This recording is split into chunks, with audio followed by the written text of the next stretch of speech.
Listed amongst the most prestigious luxury hotels in the world, the Lanzerac Hotel and Spa is ideally situated on the sloping hills of Stellenbosch.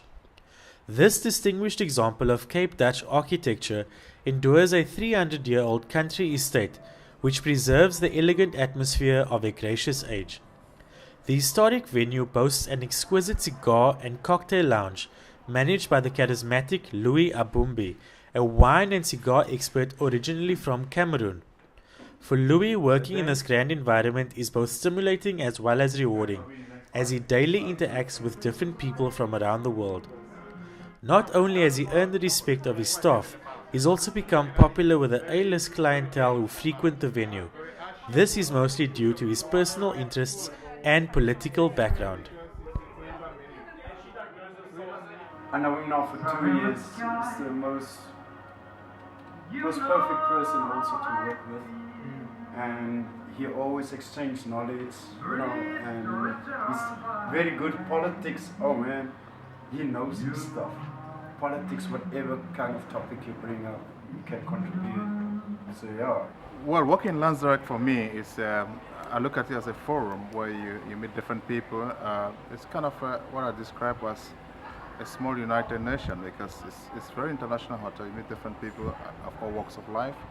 And these people come from different countries. So I talk to them, exchange ideas. I got different opinion. I'm kind of person that looking for different opinion to put together and to comprise something in the future.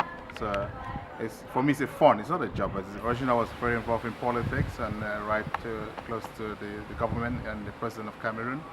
But had a different political opinion, and that led me to kind of personal non-granta, and then I have to leave the country. But I'm busy sometimes teaching students on international history and economics as well. Out of work, I'm very, very involved in my book work. I write a lot of articles on political magazine, especially on European magazine and politics, especially in connection with the EU issue. The Greece, Portugal, Spain, and the Ireland recession problem. And I do also like to follow up about the Security Council issue about Palestine and Israel, as well as I was very keen about Obama being re-elected in America. So American politics was my passion.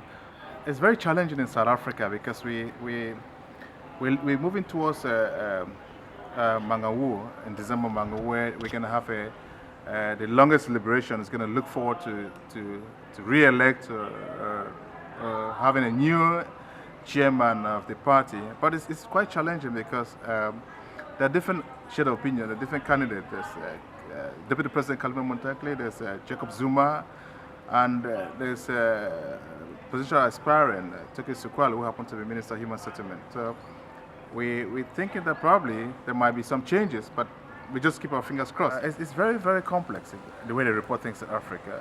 They dwell more on the negative side, which the positive side is not being elaborated on. And so people tend to look at Africa as either a very, very dark continent, as a belief that they do God in the past, or a kind of inherited belief that Africa is a dark continent and there's no positive feelings or positive belief in Africa. But if they come to Africa, more especially South Africa, they find out it's a wonderful country, beautiful country, and there's a lot of things that Europe can copy from Africa, and the infrastructure is there. So they need to slightly not to be too hard on Africa. They need to be more moderate and more liberal on African issues. Yeah, I'm married, a beautiful wife I got, and lovely two beautiful daughters as well. So I like spending time with my kids, when I'm quite off from duty and off from political activities, my book work. So I spend time with the kids. I just look at the kids and try to think, what are they thinking for the future? What's the future lies for them? That's what I always ponder myself every time to think about.